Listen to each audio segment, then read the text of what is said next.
Bonsoir à toutes et à tous. Dans 15 minutes, c'est dans l'air avec Caroline Roux, une émission consacrée ce soir à la course aux vaccins et au traitement contre le Covid-19. La bataille est lancée dans le monde entier. Les laboratoires recherchent les remèdes les plus efficaces.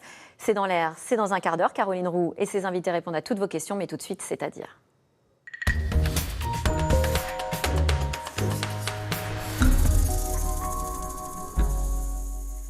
Des hôpitaux saturés, un manque de matériel vital, la surcharge de patients dans certains établissements devient critique. Le nombre de cas de Covid-19 double toutes les 24 heures. Alors, les médecins dans les hôpitaux vont-ils réussir à soigner tout le monde? Vont-ils devoir faire des choix? La réponse ce soir avec notre invité Bertrand Guidet. Bonsoir.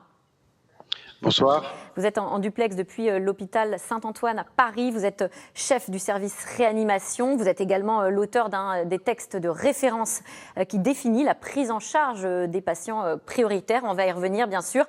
Mais avant cela, comment ça se passe dans votre hôpital? Est-ce que la situation est sous contrôle ce soir?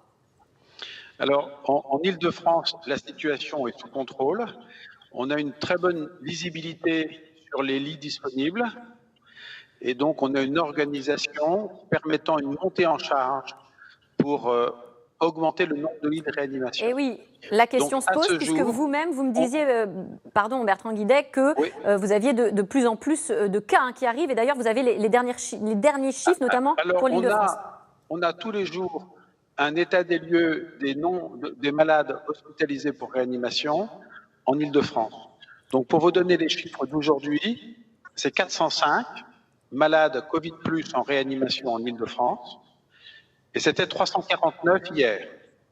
Donc il y a une augmentation de 16% en 24 heures. Donc vous imaginez bien que si ce tendanciel se maintient dans les jours qui viennent, on va effectivement se trouver potentiellement en grande difficulté pour pouvoir admettre tout patient en réanimation. Oui, on le voit, hein, le nombre de malades qui flambent un peu plus chaque jour. Un de vos collègues infectiologues à Bobigny parlait carrément de plusieurs millions de cas potentiels. Est-ce qu'on est en mesure de soigner tous les malades? Alors moi, je me concentre sur les malades les plus graves, c'est-à-dire des malades qui sont en détresse respiratoire, qui vont avoir besoin de ventilation artificielle. Oui. Il est difficile d'estimer le pourcentage, mais on parle d'environ 2% de malades qui pourraient avoir des formes graves, justifiant une admission en réanimation. Justement, vous parlez des ventilateurs ou des respirateurs. Je crois que c'est essentiel pour sauver ces malades-là. Est-ce qu'il y en a assez pour sauver tous ces cas? Alors, on a un plan de montée en charge pour augmenter progressivement le nombre de lits de réanimation. Parallèlement, il y a une activité chirurgicale qui diminue considérablement. Et donc, il y a des moyens, des salles d'opération, des salles de réveil, qui peuvent être réorientées vers des secteurs de réanimation. Mais effectivement, si on est au-delà d'un certain seuil, il y aura des facteurs limitants. Et les locaux, ce ne sera pas un problème. Le matériel, ça peut être plus un problème. Et une vraie inquiétude sur le personnel. Alors justement, si les services de réanimation sont saturés, Bertrand Guidet, excusez-moi, comment est-ce que vous allez faire? Le ministre de la Santé a implicitement reconnu qu'une sélection de malades se profilait. Alors, pour paraphraser notre président, on est en guerre. Les militaires connaissent bien ça. Ça s'appelle le tri. Alors, c'est un terme qui peut choquer, mais pour le dire différemment, nous souhaitons sauver le maximum de malades.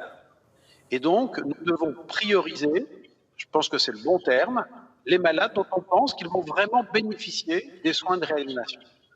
Mais ça veut dire que vous allez peut-être faire le tri entre des malades que vous allez sauver et ceux que vous ne sauvez pas? Ça veut dire que nous prioriserons les malades pour lesquels nous pensons avoir le plus de chances de les sauver. Alors, sur quels indicateurs? On imagine que c'est un dilemme moral terrible pour les personnels de santé. Voilà. Alors, il n'y a pas un indicateur, évidemment. Il n'y a pas un score. Vous êtes reçu, vous êtes ajourné, vous êtes admis, vous n'êtes pas admis en réanimation. Ça n'a pas de sens. On voit des chiffres sur l'âge. l'âge seul n'est pas un critère, évidemment. À l'inverse, le fait d'être en grand âge, avec par ailleurs des comorbidités et de la fragilité, ça, c'est un élément. Et donc, ce que l'on a essayé de faire, c'est de colliger des informations de manière à échanger entre professionnels sur les éléments à considérer pour une orientation d'un patient Covid en réanimation. Ce que vous dites là, c'est que vous avez écrit un texte qui a été distribué dans les hôpitaux pour aider les personnels de santé à faire des choix. Exactement. Dans ce texte, on identifie 3 types d'informations. La première information majeure, c'est le souhait du patient, ce qui renvoie aux directives anticipées, des réflexions anticipées, pour ne pas se retrouver à 2 heures du matin tout seul, sans savoir ce qu'il y a lieu de faire, et ce qui renvoie au principe éthique d'autonomie. Il y a un deuxième critère, bloc d'informations autour de l'état antérieur du patient. Alors là, on retrouve l'âge, mais pas que l'âge. On retrouve la fragilité, les comorbidités, le déclin cognitif, par exemple. Puis il y a un troisième élément qui est la gravité du malade. La gravité, est-ce qu'il a une insuffisance respiratoire, est-ce qu'il a un état de choc, etc. Et c'est donc une combinatoire de ces 3 éléments qui va conduire à dire ce malade-là, je pense qu'il va bénéficier de la réanimation et je vais l'admettre en réanimation. Vous comprenez que pour des familles qui ont des parents ou des grands-parents qui sont malades, cette notion de critères, de sélection, c'est quand même surréaliste pour beaucoup, c'est pas acceptable. C'est pas que c'est pas acceptable, c'est que c'est la réalité. Quand vous êtes en guerre et que vous avez des blessés sur le champ de bataille, vous n'allez pas prendre tout le monde parce que vous ne pourrez pas. Et que deviennent les malades alors qu'ils ne seront pas traités? Alors ça, c'est une très bonne question. Et donc, il y a par ailleurs une réflexion sur le développement d'unités palliatives aiguës, parce que évidemment, les malades non admis en réanimation doivent pouvoir être accompagnés dans des conditions dignes, avec de la sédation, avec de l'oxygène. Donc ça, c'est une vraie question. C'est-à-dire que les malades récusés pour la réanimation doivent bien sûr pouvoir être soignés.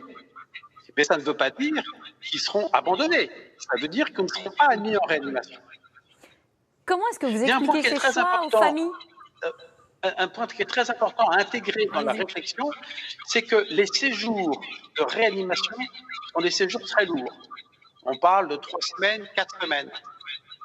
Et donc, vous imaginez bien que quand vous êtes déjà à l'état de base très fatigué, vous ne pouvez pas supporter 3 à 4 semaines de réanimation. C'est déraisonnable. Et donc, je pense qu'il va falloir vraiment prioriser les malades pour lesquels, et c'est notre fonction première, on pense qu'on va les tirer d'affaire.